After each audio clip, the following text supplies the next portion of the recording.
Occasionally scampering Arsenal staple Theo Walcott has no shortage of admirers, and Everton have joined into a milkman, Roma, a vicar, Southampton, and 3 overworked nurses in the politically incorrect Benny Hill-style chase to capture his signature.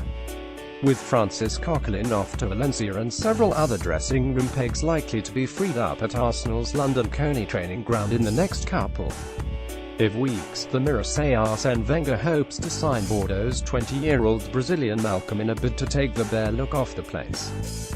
Having already agreed a £50 million fee to take Naby Keita from RB Leipzig in the summer, Liverpool will be allowed to bring the move forward by several months for an additional payment of £13 million. In less good news for Manchester United and Tottenham Hotspur, Fulham have announced they have no intention of selling 17-year-old Taro Ryan Sessegnon this month, having caught the eye playing for Norwich City against Chelsea in the FA Cup last Friday. Midfielder Alex Pritchard is Huddersfield-bound, having been snapping at the heels of the 24-year-old playmaker for some time. The Terriers have agreed an £11 million fee, and Pritchard is just a couple of coughs for the Doctor away from finalising the deal.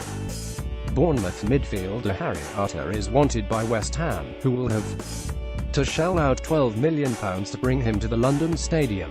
Stoke's £15 rated Joe Allen is also wanted by the Hammers, but could be tempted north by the lure of Celtic. Meanwhile in Italy, Serie A leaders Napoli are hoping to bring former Everton winger Gerard Deulofeu on board from Barcelona to bolster the league title tilt. One man who is unlikely to leave Barcelona is Manchester United target Samuel Umtiti, who is not for sale according to teammate Gerard Piqué. Umtiti is a great player and we expect him to stay at Barca for many more years and for him to enjoy his football with us, said Piqué. We're very happy with him and I'm sure he's going to stay here for a very long time.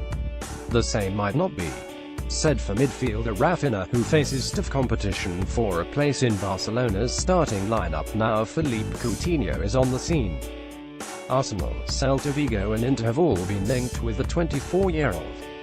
Encounters from Manchester City and West Brom are continuing to shout numbers at each other as they negotiate the future of central defender Johnny Evans, with a fee of around £21 million being mooted from the Northern Ireland international.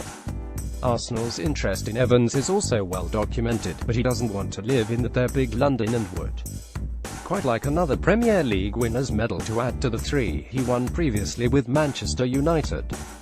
And finally, reports from the Emerald Isle suggest Martin O'Neill has held talks with Stoke City, where he is likely to be joined by his glamorous assistant Roy Keane. The FI says it has not been formally approached by Stoke, who don't need permission to ask for O'Neill's hand in managership, as the new 2-year deal he agreed with his employers some months ago remains resolutely unsigned. If proof were needed that a verbal contract isn't worth the paper it's not written on,